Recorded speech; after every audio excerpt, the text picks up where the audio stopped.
retrouvez maintenant La foi prise au mot, votre émission de formation chrétienne présentée par Régis Burnet. Aujourd'hui, les évangiles apocryphes, avec Jean-Daniel Dubois, directeur d'études à l'École pratique des hautes études, et Madeleine Scopello, directrice de recherche au CNRS. Bonjour et merci de nous retrouver pour La foi prise au mot, votre rendez-vous de formation. Alors aujourd'hui, on va parler d'évangiles, mais d'évangiles un peu spéciaux, évangile de Judas, protévangile de Jacques, évangile de Marie.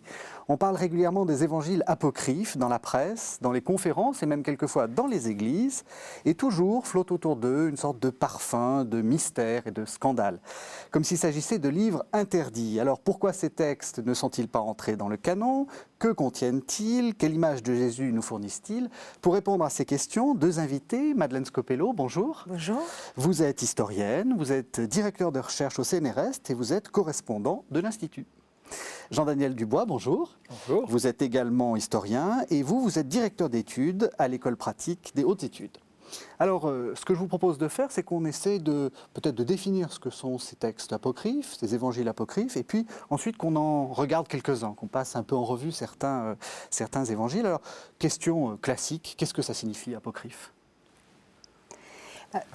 Partons du terme grec apocryphon qui, au premier sens, a la signification de caché, secret. Mais ce terme-là a aussi été interprété d'une façon beaucoup plus négative et les pères de l'Église, par exemple, comprennent le terme apocryphon comme quelque chose qui n'est pas authentique, donc un faux. Alors ceux qui ont écrit les apocrypha, donc les textes apocryphes, ont interprété ces textes comme étant des textes cachés, des textes de révélation destinés à une élite privilégiée.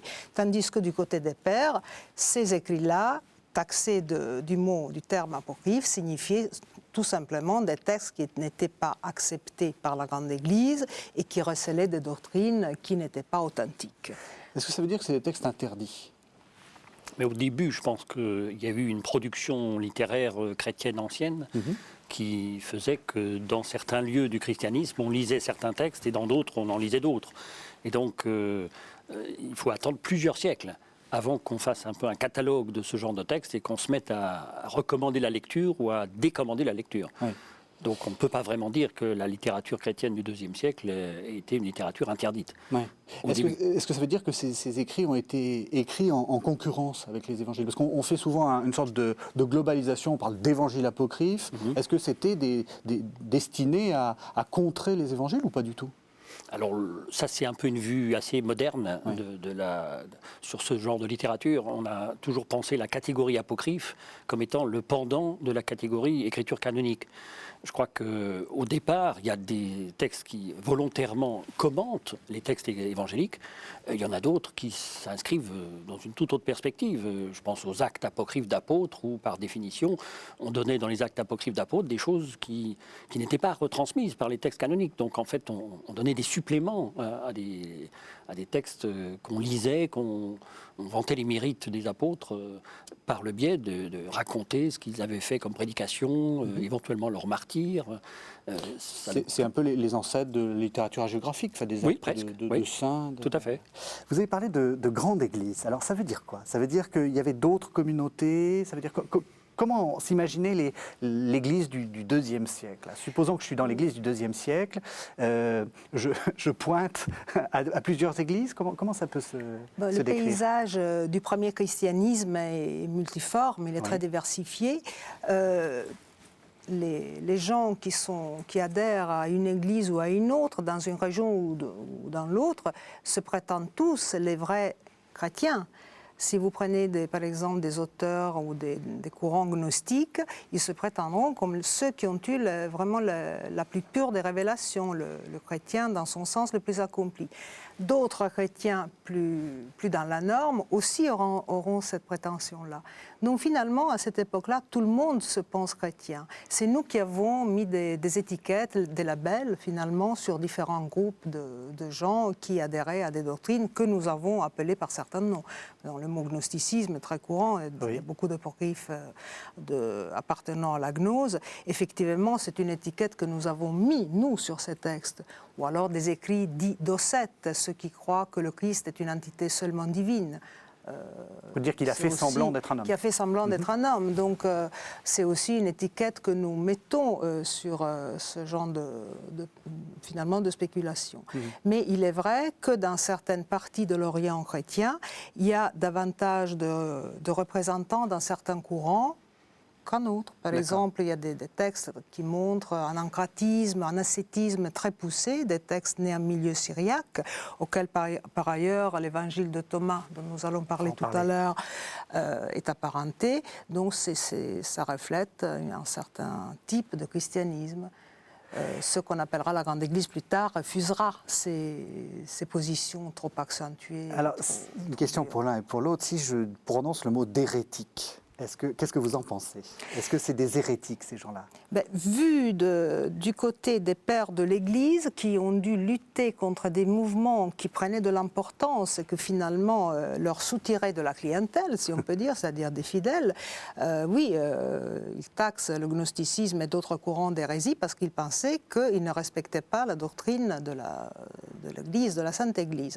Mais évidemment, ces gnostiques ou d'autres personnes appartenant à des mouvements diversifiés du premier christianisme ne s'identifiaient pas du tout dans cette étiquette-là. Donc là aussi, c'est un label vu du côté des adversaires, mais ce n'est pas un label qu'on puisse adopter comme ça. De fait, on part de moins en moins d'hérésie pour définir la gnose ou d'autres courants de pensée. Hérétique, est-ce que ça vous va comme nom, Jean-Daniel Dubois? Moi, j'insisterais plutôt sur le fait que quand on essaie de représenter la façon dont la littérature chrétienne est née, il faut voir un effort de diffusion qui est parti, disons, de la Judée, de Jérusalem, de la Galilée, de là sur le nord de la Palestine, puis après l'Asie mineure, mais aussi un courant qui est allé en Égypte.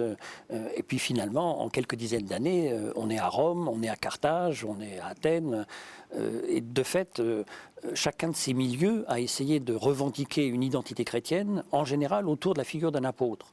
Alors, certains apôtres, Pierre, Paul, Jacques, André, ont eu finalement une carrière orthodoxe. Mais il y a aussi eu autour de certaines de ces communautés des gens qui lisaient d'autres textes que les textes qui sont progressivement devenus orthodoxes. Je pense à l'évangile de Pierre, où dans certains cas, certains lisaient l'évangile de Pierre comme un texte tout à fait banal, mais d'autres ont lu ce texte comme un texte pas du tout banal et pas du tout orthodoxe. Donc je crois qu'il faut attendre au moins 1 ou 2 siècles avant que cette catégorie d'orthodoxie ou d'hérésie se mette en place. De fait, au IVe siècle, les choses seront claires. Parce qu'il y aura des grands conciles où on décidera qui est à l'intérieur de l'Église, qui est à l'extérieur de l'Église. Mais au IIe siècle, on ne peut pas comme ça appliquer cette catégorie en mettant les uns d'un côté, en rangeant les brebis et les boucs d'un côté et de l'autre, quoi. Dernière question avant d'aller dans le vif du sujet, c'est-à-dire en commençant par l'évangile de Thomas. Quel est l'intérêt d'étudier ça? Vous avez consacré votre vie à ça. Pourquoi?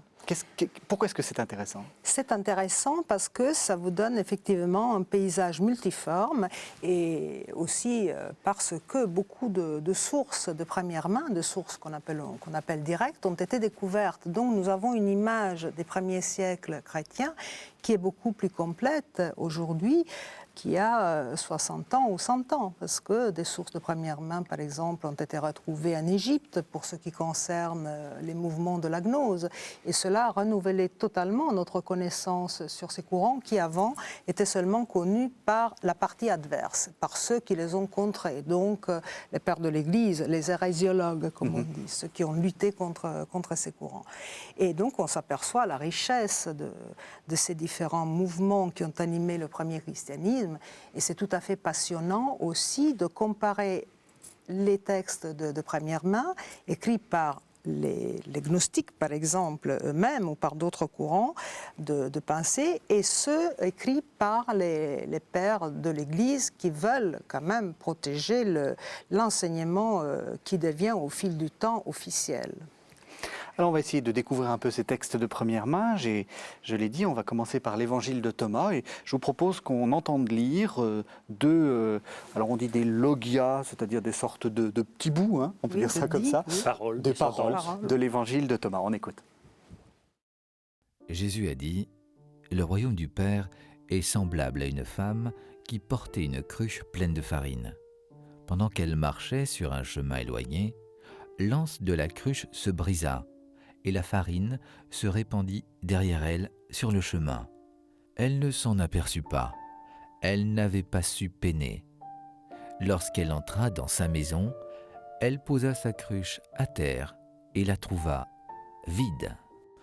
Jésus a dit, « Le royaume du Père est semblable à un homme qui voulait tuer un grand personnage. Il dégaina l'épée dans sa maison et perça le mur pour voir si sa main était ferme. Alors, il tua le grand personnage. »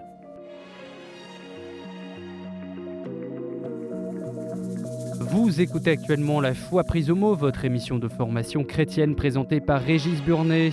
Aujourd'hui, nous parlons des évangiles apocryphes avec Jean-Daniel Dubois, directeur d'études à l'École pratique des hautes études, et Madeleine Scopello, directrice de recherche au CNRS. Alors Jean-Daniel Dubois, ce qui est assez étrange, c'est qu'on reconnaît un peu les paroles de Jésus et puis elles ne sont pas dans les évangiles. Et on peut se demander si Jésus n'aurait pas effectivement pu les prononcer, ces paroles-là. Alors c'est possible, hein. La collection des paroles de Jésus qu'on a dans l'évangile de Thomas représente pour la moitié des paroles qui ne sont pas attestées par les évangiles canoniques. Ces deux exemples sont des paroles qui ressemblent à des paroles de Jésus sur le royaume. Et je pense que c'est important de percevoir dans le contexte dans lequel elles sont situées qu'il s'agit de paroles sur le royaume et sur la découverte du royaume. L'une sur la cruche qui se casse. On peut se demander dans quelle mesure est-ce que le royaume est quelque chose qui se répand, comme de la farine. Est-ce que c'est ça le sens de cette parole? Je ne sais pas très bien, parce qu'on n'a pas vraiment de paroles qui permettent de juger de ce qui pouvait être l'interprétation de cette parole. En même temps, dans le contexte immédiat de cette citation, il est essentiellement question de la découverte du royaume. Dans la deuxième parole, sur cet homme violent qui cherche à percer le mur avec son épée, là, c'est vraiment quelque chose qui évoque la violence du royaume, la violence de l'arrivée du royaume, et en même temps la nécessaire action de celui qui veut chercher le royaume. Ça ne va pas de soi. Ça rappelle très fort la parabole de celui qui arrive comme un voleur dans la nuit. Enfin, c'est vraiment, on sent qu'il y a quelque chose.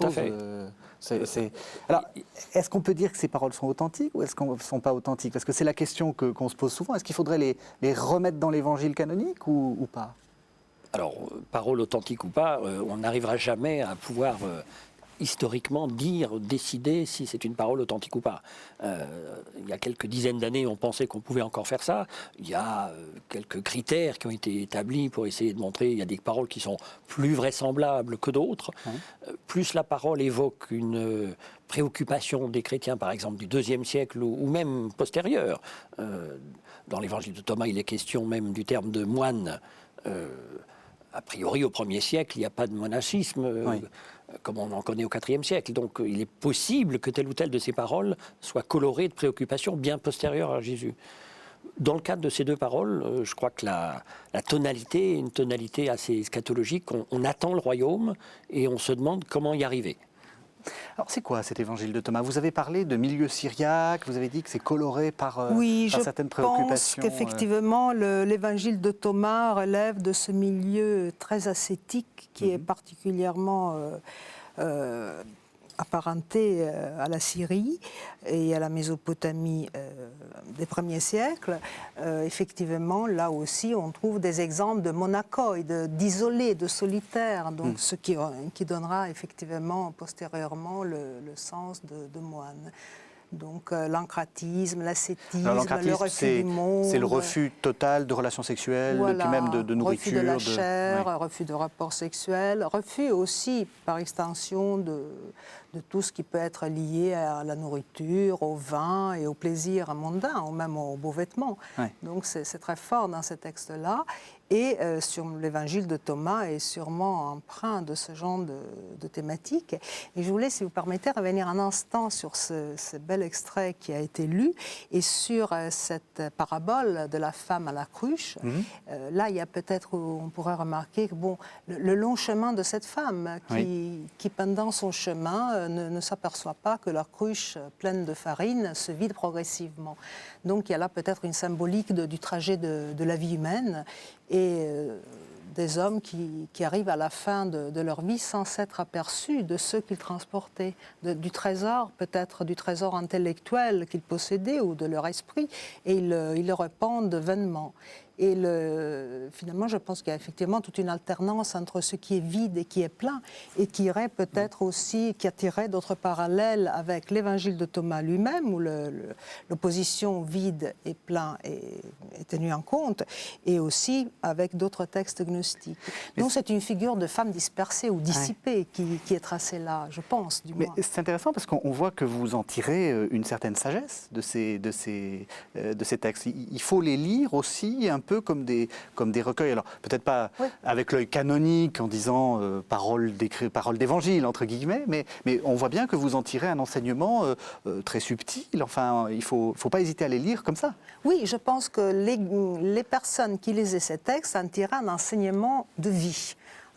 Disons une trace pour leur chemin existentiel. Ça, j'en suis persuadée. Ces textes-là étaient lus peut-être par des individus, mais aussi en communauté. Et on se tenait aux consignes de ces textes, c'est-à-dire vivre pauvrement, vivre tourner à l'intérieur de soi-même et non pas en se dissipant avec la beauté mondaine. Parce que, bon, encore une fois, dans les mouvements de la gnose qui sont signifiés par ces écrits que nous appelons apocryphes, le refus du monde et de la matière est très très fort. Le monde est mal et Dieu ne l'a pas créé. Ou alors, disons qu'il y a une compromission de l'homme avec le monde, mais l'homme doit regagner sa vraie patrie, la patrie céleste, après un long exil sur cette terre. Voilà. Je pense que ces milieux sont très caractéristiques d'une spiritualité très forte, centrée sur la méditation des paroles de Jésus.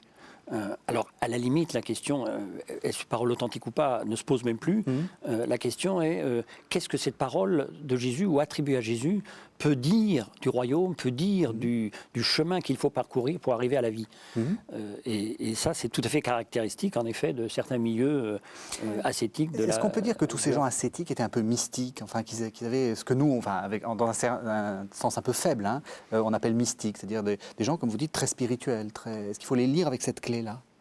Alors, j'aurais moins du mal à utiliser le mot mystique, mais parce qu'il faut du coup définir, et par rapport à l'histoire de ce qu'on pense dans la spiritualité chrétienne en général. Mais concrètement, par rapport à l'évangile de Thomas, je crois qu'il y a une façon pour le croyant qui lit l'évangile de Thomas et qui pense que l'évangile de Thomas est un texte de spiritualité, une relation que le croyant doit établir avec la figure de Jésus. Et donc, il y a une relation de proximité avec un Jésus qui est Père, et qui est celui qui va initier le croyant à découvrir le sens des paroles de l'Écriture. Parce que derrière les paroles de Jésus, il s'agit de commenter l'Écriture. Alors on va passer à un autre évangile. Je suis désolé, il faut qu'on en voit plusieurs. Et j'ai envie de vous poser la question de l'évangile de Marie-Madeleine. Alors, je sais que vous avez beaucoup travaillé sur cet évangile de Marie-Madeleine, peut-être parce que vous vous appelez Madeleine vous-même. C'est un évangile tout à fait particulier, puisque le héros est une héroïne. Bien sûr. Le héros est une héroïne qui s'appelle tout simplement, dans le texte copte qui nous est parvenu, et qui est un texte traduit du grec, mais le grec est perdu, qui s'appelle tout simplement Marie, Mariam en copte. Mais l'identification avec Marie de Magdala est tout à fait certaine. Or, dans les écrits gnostiques, il y a plusieurs textes qui se réfèrent à Marie de Magdala, même si elle est toujours appelée Mariam, et non pas Marie de Magdala, avec le toponyme accolé à son nom. Mais on peut dire que les gnostiques ne connaissent pas cette superposition de personnages entre les différentes Maries qui est très courant aujourd'hui et qui aussi était très courant au Moyen-Âge. C'est-à-dire, pour les gnostiques, Marie-Madeleine est le témoin de la résurrection. C'est pas la pécheresse. Non, pas du tout. Il n'y a aucun texte gnostique qui nous présente Marie-Madeleine comme la pécheresse, libérée par les 7 démons, selon les évangiles, ou alors comme la femme à l'onguent. L'onction de Béthanie, etc. Ça ne fait pas partie du patrimoine gnostique sur cette figure de Marie-Madeleine. Mais la résurrection, oui, le premier témoin, est aussi celle qui a aimé le Christ et qui l'a reconnu à la résurrection. Alors, qu'est-ce que ça veut dire qu'une communauté qui fait de son personnage principal une femme ? Est-ce que ça nous dit quelque chose du premier christianisme? Parce qu'on dit souvent que le christianisme est un peu patriarcal, enfin qu'il y a quelque chose, que les hommes ont pris les commandes et puis que voilà, les femmes se sont fait écarter. Est-ce qu'on peut, par cette figure-là, se dire qu'il y avait des communautés qui étaient un peu féministes, entre guillemets? Moi, j'ai effectivement beaucoup travaillé sur le problème de la femme dans les communautés gnostiques et dans d'autres communautés des premiers siècles. Les gnostiques attirent les femmes parce que, effectivement, les femmes avaient dans ces groupes un rôle, une fonction. Elles pouvaient prendre la parole, elles avaient une certaine instruction, elles pouvaient donc prêcher, elles pouvaient communiquer la doctrine, et nous avons des témoignages sur ça, même des témoignages qui nous viennent de la partie adverse. Si vous prenez par exemple Tertullien, il se fâche contre ces femmes gnostiques qui osent, dit-il, prendre la parole en public. Parce que Tertullien se range du côté de Paul, qui disait il ne faut pas que la femme prenne la parole en public.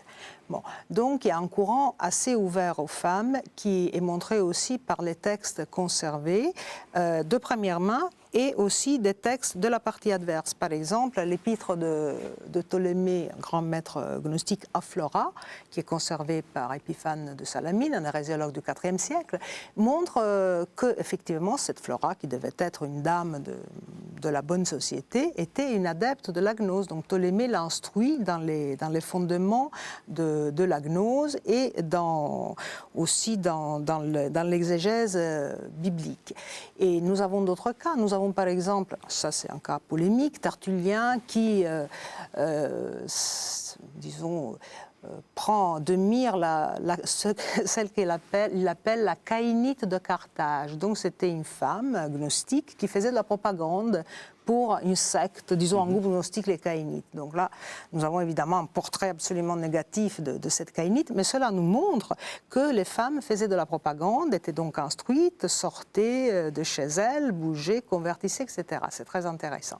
Mais en même temps, nous avons aussi dans quelques textes, un volet un peu misogyne, c'est-à-dire il faut que la femme dépasse son état de femme pour devenir homme, et ça c'est la parole de conclusion de l'Évangile selon Thomas, pour obtenir le salut.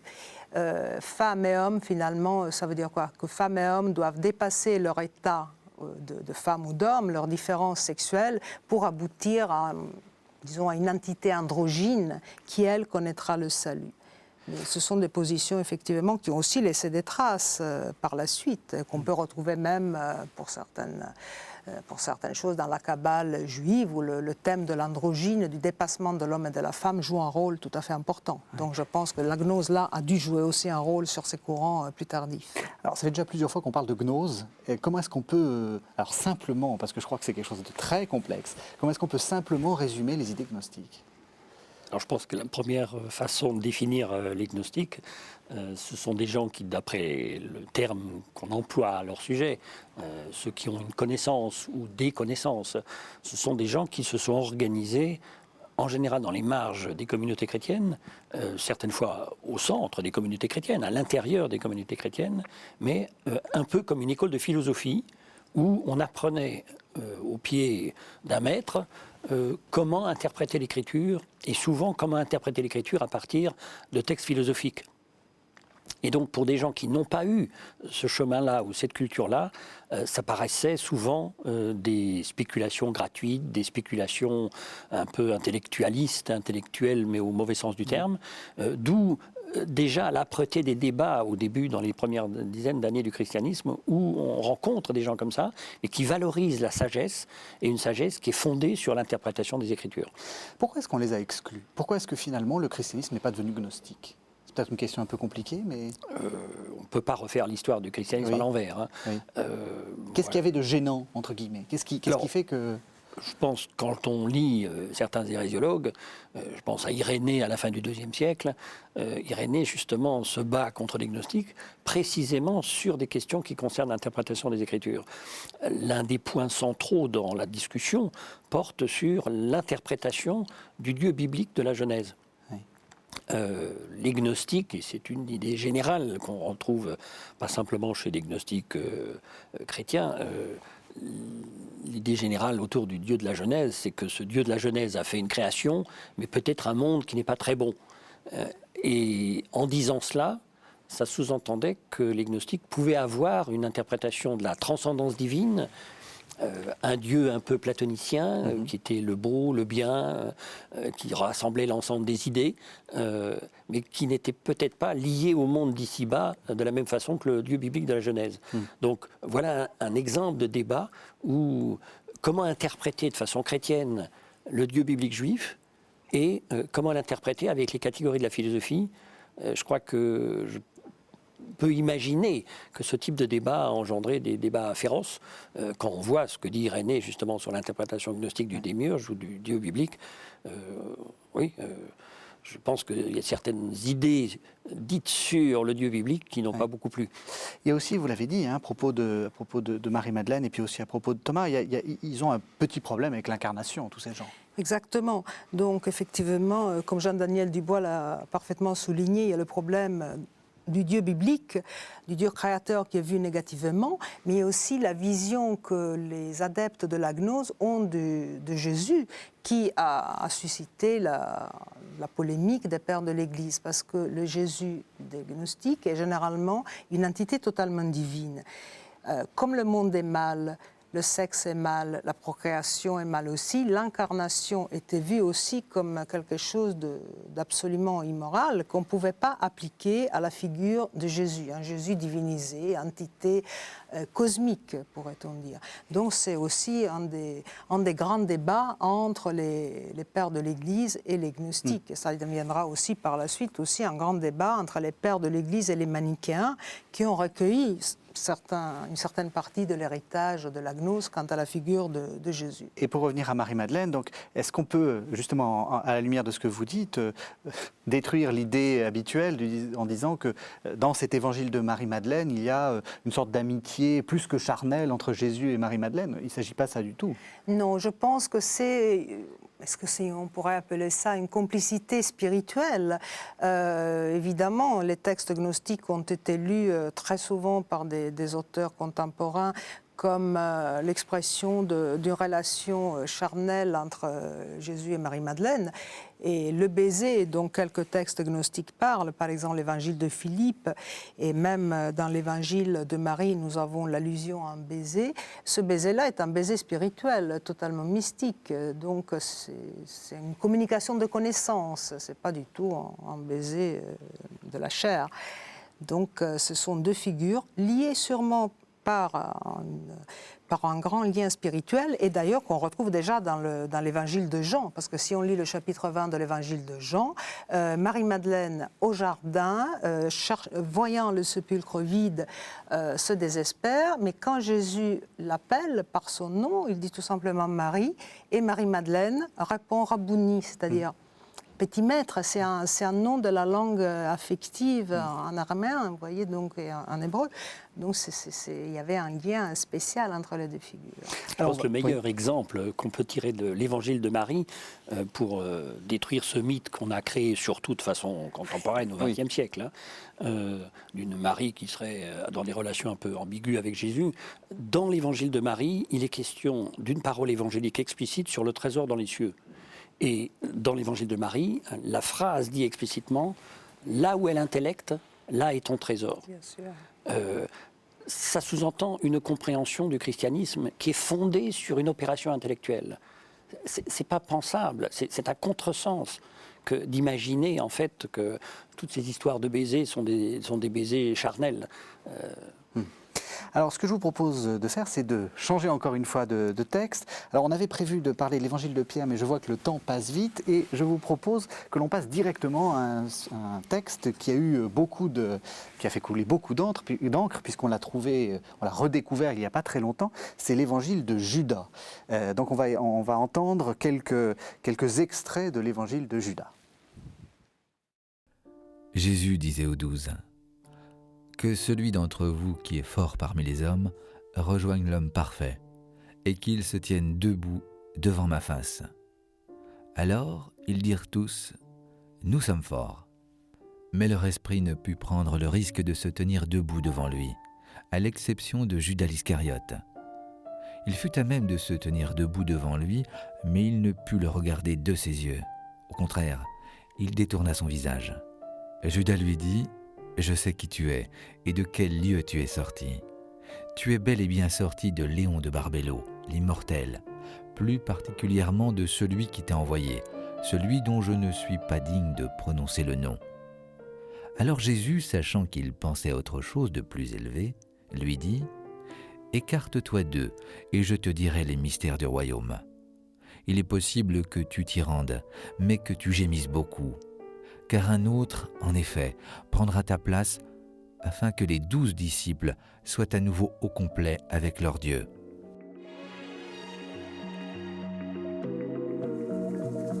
Vous écoutez actuellement La Foi prise au mot, votre émission de formation chrétienne présentée par Régis Burnet.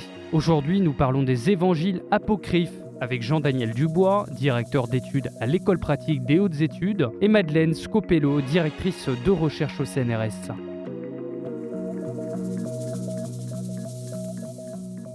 Alors Jean-Daniel Dubois, quand on lit ça, on ne comprend rien. Excusez-moi, mais on a l'impression que c'est totalement incompréhensible. Oui, mais je peux reconnaître que quelques-uns de mes collègues, en lisant ce texte pour la première fois, ont eu cette réaction. Hein. Oui. Donc il ne faut pas s'inquiéter. C'est un texte qui nous raconte un débat de Jésus avec un disciple fidèle, Judas. Oui. Et dans cet extrait, Judas est présenté comme quelqu'un qui comprend quelque chose des mystères du royaume sur lesquels Jésus va justement l'instruire. Donc, pour le dire comme ça, de la même façon qu'on avait dans l'évangile de Thomas des paroles de Jésus dites et écrites par Judas Thomas, on a ici un scénario narratif avec les disciples rassemblés, mais au sein du groupe des disciples, il y en a un qui comprend quelque chose un peu mieux que les autres disciples, c'est Judas. Oui. Et Judas manifeste par sa façon de parler à Jésus qu'il a envie de découvrir le royaume, et Jésus va lui répondre en lui prêchant les mystères du royaume. Alors vous avez dit Judas, c'est le Judas, c'est celui qui le livre ou pas? Alors apparemment oui, puisque le texte nous parle de Judas au début du texte, mais on ne sait pas très bien de quel Judas il s'agit. Oui, parce qu'il faut expliquer que Thomas était quelquefois nommé Judas. Tout à fait, il y a plusieurs personnes qui ont eu ce qualificatif ou qui ont reçu ce nom. Judas, c'est un prénom courant. Tout à fait courant. Mais la fin du texte est tout à fait explicite, puisque la fin du texte renvoie exactement au scénario qui est évoqué par les évangiles canoniques, avec le fait qu'après avoir livré Jésus, Judas reçoit un salaire pour avoir effectivement découvert la personne qu'il fallait découvrir dans le jardin de Gethsémanée. Donc la fin du texte rend la chose tout à fait claire. Il s'agit bien du Judas, le traître. Qu'est-ce que ça signifie de revaloriser comme ça la figure du traître ? Mais je ne pense pas que la figure du traître soit vraiment revalorisée dans cet évangile qui effectivement fait couler beaucoup d'encre. Il est vrai que nous sommes dans un contexte de discours de révélation où il y a d'un côté des disciples qui ne comprennent pas grand-chose et un disciple qui comprend un peu plus, donc Judas. Mais ce disciple qui comprend un peu plus, et je vais revenir là-dessus tout à l'heure, n'est quand même pas destiné au salut. Parce que, à la fin du texte, on le voit incapable de pénétrer dans cette nuée lumineuse qui se présente à lui. Là, il y a eu un grand débat au début, quand ce texte a été mis dans les mains de nous-mêmes et de nos collègues. Dans cette nuée, est-ce que c'était Jésus qui pénétrait ou est-ce que c'était Judas ? Si Judas pénétrait dans la nuée lumineuse, évidemment, c'était la transfiguration parfaite et l'obtention des mystères et des secrets divins. Mais ce serait plutôt Jésus. Donc Judas reste une figure négative, mais dans le lot des apôtres, il a quand même eu droit à un certain enseignement. Après, il n'a peut-être pas su le mettre à profit et il a fini par trahir le maître.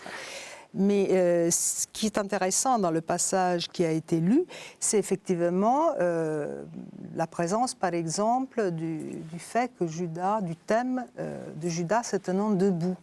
Or, c'est là une thématique bien gnostique, mais auparavant en grec, c'est la thématique de celui qui est capable de se tenir debout, le oestos, et ce qui signifie la posture de l'homme et la posture intellectuelle, la posture spirituelle de celui qui finalement est capable d'écouter les mystères ou la sagesse divine. Donc ça, c'est très intéressant que cette thématique soit appliquée à Judas. Et bon, il est sûrement mis à part. Les autres disciples ne comprennent pas grand-chose. Judas a quand même une vision d'une maison dans les hauteurs.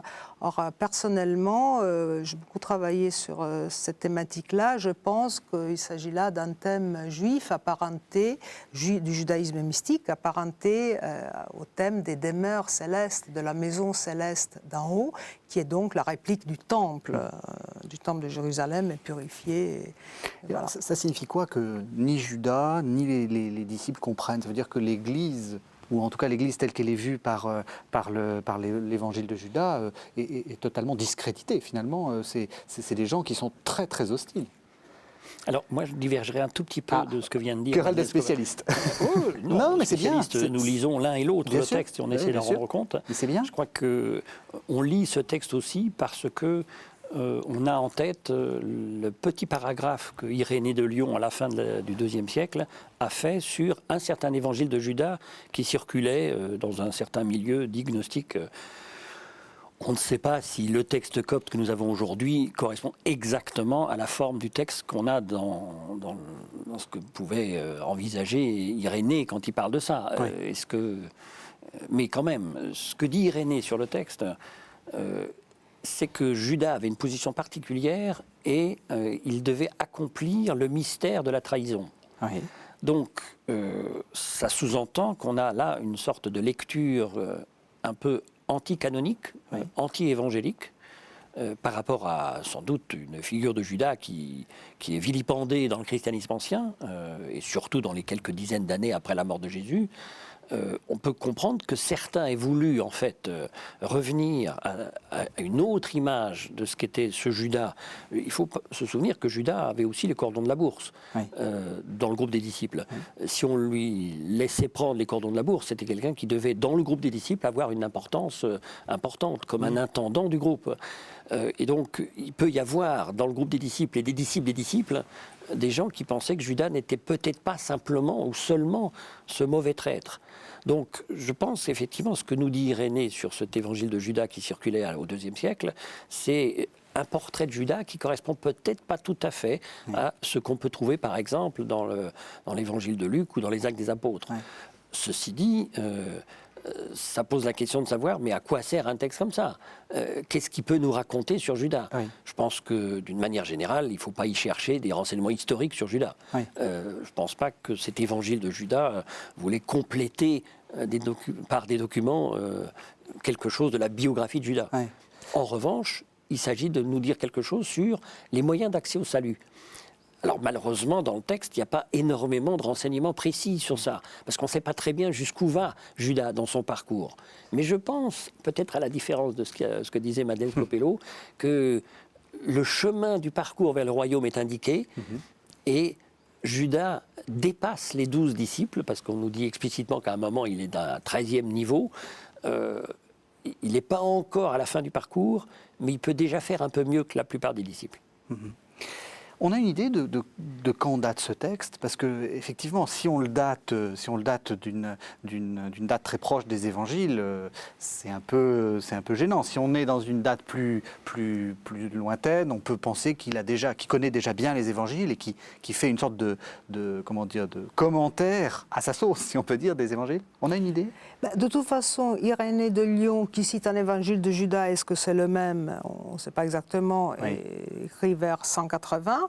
Donc l'évangile de Judas peut très bien dater du milieu du IIe siècle. 150, et les sources qu'il exploite, c'est-à-dire des sources culturelles qui sont à la fois platoniciennes, du platonisme tardif, du moyen platonisme et des sources du judaïsme mystique et des sources aussi d'autres écrits gnostiques me semblent tout à fait convenir pour cette datation. Parce que l'écrit est aussi intéressant finalement par toutes les sources qui l'animent, non seulement par ce personnage de Judas, qui quand même n'arrive pas à pénétrer dans un monde supérieur, parce qu'il est encore sous l'emprise de sa classe. Or, sa classe, c'est un des noms du démiurge, finalement. Donc du méchant. Mystique, Du méchant. du Oui. nom du gros méchant. Justement, vous avez évoqué un des noms du méchant. Dans le texte qu'on a lu, il y a le nom du gentil, qui est Barbello.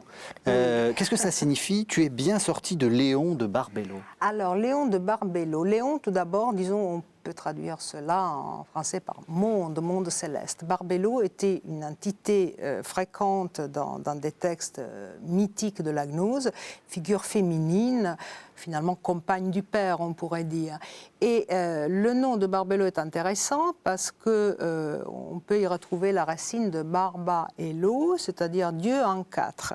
Alors Dieu en quatre, ça nous fait penser au tétragramme divin que l'on ne prononce pas. Vous voulez dire le nom de Dieu qui a Voilà, 4 lettres. Oui. exactement, que l'on ne prononce pas, et qui signifie finalement, dans ce domaine de la gnose, la connaissance parfaite. Donc Judas sait quelque chose, oui, il sait d'où Jésus vient. Il sait qu'il vient d'un monde supérieur. Et il dit aussi, me semble-t-il, il n'ose pas prononcer le nom. Donc ça, c'est très intéressant. Ces noms-là, les noms divins, que ce soit le nom de Dieu, le tétragramme, que les noms des anges, on ne les prononce pas. Ou si on prononce les noms des anges, c'est dans le silence. Il y a beaucoup de spéculations du judaïsme mystique, à mon sens, qui ont animé cet évangile de Judas.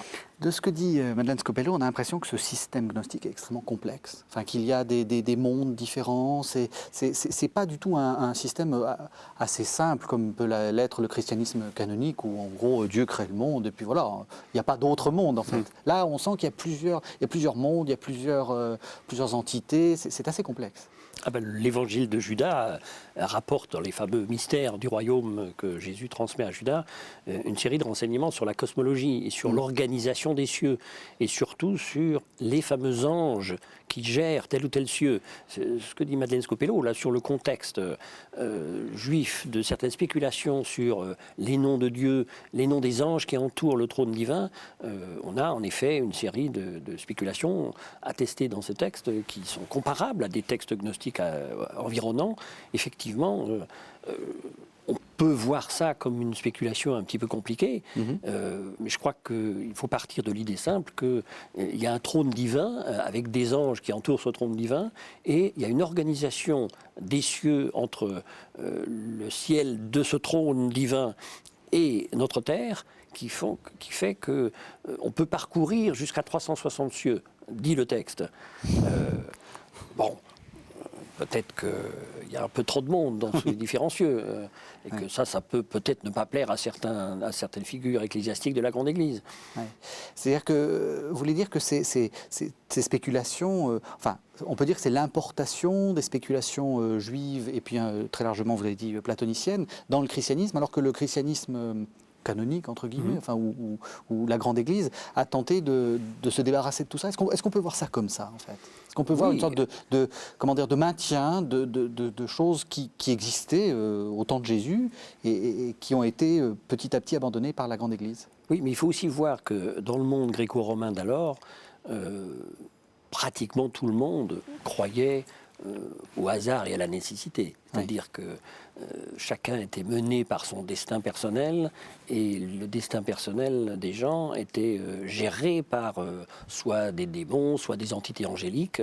Alors, quand le judaïsme a cherché à vanter les mérites de tel et tel ange responsable, soit de telle et telle partie du corps humain, soit de telle région du globe, on voit effectivement dans certains milieux du judaïsme mystique des gens qui essayent d'expliquer à partir du texte biblique comment en fait le monde a été géré et est gérable. Les gnostiques ont cherché à dire on ne va pas s'embarrasser de toutes ces entités angéliques qui dirigent soi-disant le monde, on va essayer d'avoir un accès direct avec le monde de la transcendance.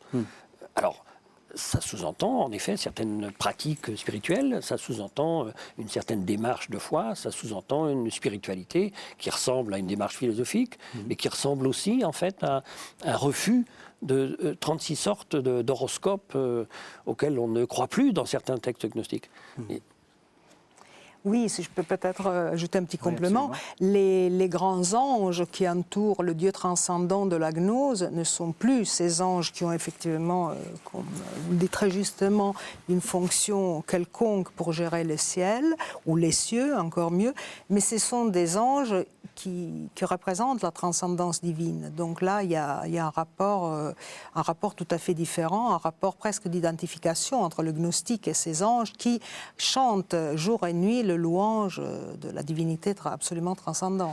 Donc là, on revient dans l'idée, alors vous n'avez pas le mot mystique, mais on revient dans l'idée que c'est des gens extrêmement spirituels qui veulent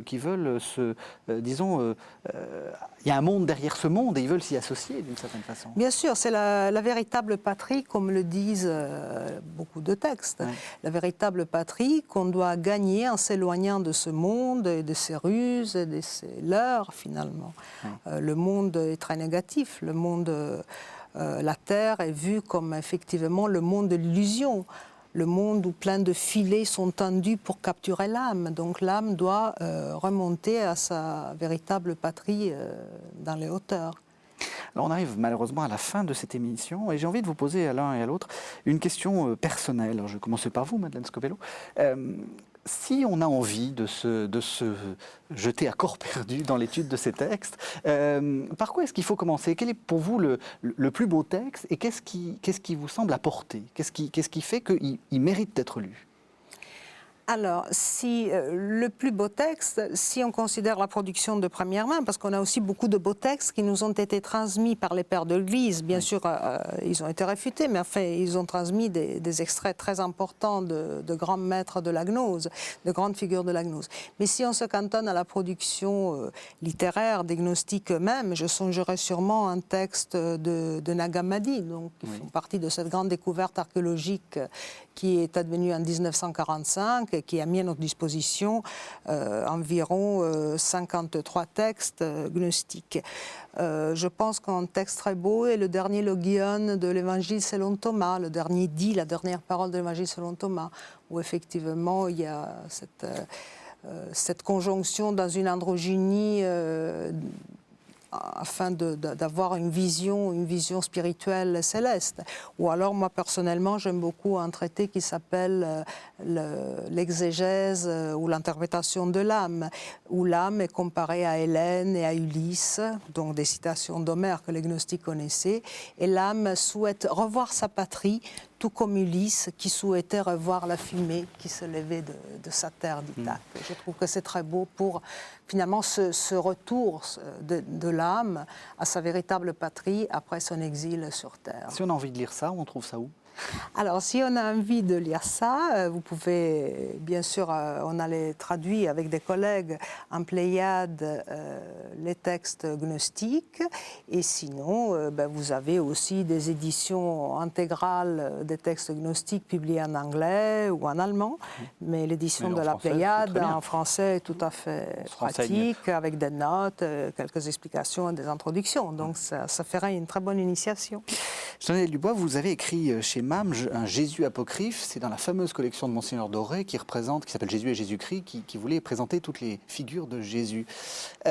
Justement, qu'est-ce que ça nous apporte sur la figure de Jésus, d'étudier les textes apocryphes? Parce qu'on a un peu l'impression que c'est pas très canonique tout ça. Oui, mais c'est peut-être pour ça qu'on a justement intitulé ce volume Jésus apocryphe, oui. Mais avec l'idée que le Jésus apocryphe dans ce livre cherche à montrer la variété des figures de Jésus dans certains groupes gnostiques, dans certains textes apocryphes qui n'ont rien de gnostique, même chez les manichéens. Est-ce que vous pouvez nous en donner quelques-unes? On a 3-4 minutes, mais juste quelques-unes. Est-ce qu'elles sont vraiment différentes des évangiles? Moi, si je cherche à répondre à la même question que Madeleine tout à l'heure, moi je travaille sur l'Apocalypse de Pierre, d'un de ces textes de Nag Hammadi. Et dans cet Apocalypse de Pierre, on a un Jésus rieur. On n'a pas beaucoup de textes du christianisme ancien où Jésus rit. Oui. C'était le problème du nom de la rose, vous vous rappelez? Certes, oui. Ou est-ce que Dieu a ri? Mais même la Voie lactée de Buñuel, ça commence par Jésus sortant de la scène de Cana. Ceci dit, ce Jésus rieur, c'est une façon de dire quelque chose de la transcendance du Jésus par rapport au Jésus crucifié sur la croix. Là, il y a un débat entre des gens qui interprètent le texte de Paul à la lettre. Je ne connais que le Christ crucifié. Et face à eux, les gnostiques basilidiens qui disent oui, mais ça, c'est une vision partielle du christianisme. Il y a un Jésus transcendant parce qu'il est ressuscité.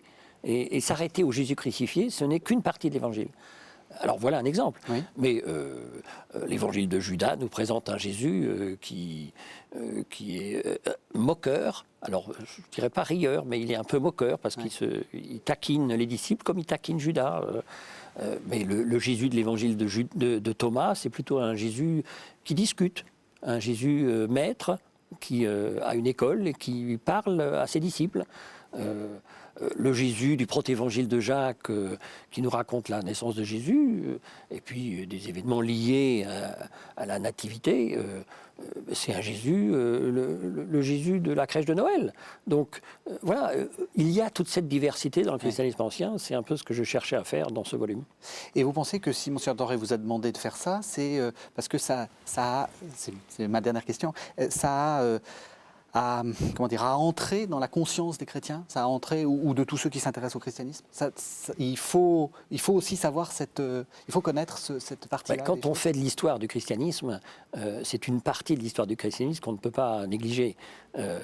On a accès depuis l'Antiquité aux textes des pères de l'Église. On a eu aussi accès à certains textes apocryphes depuis l'Antiquité, mais notre génération a la chance de pouvoir avoir accès à des tas de textes en grec, en latin, en copte, en syriaque, en arménien. Pourquoi ne pas profiter en fait de cette richesse et de cette variété pour comprendre quelque chose de la variété du christianisme ancien ?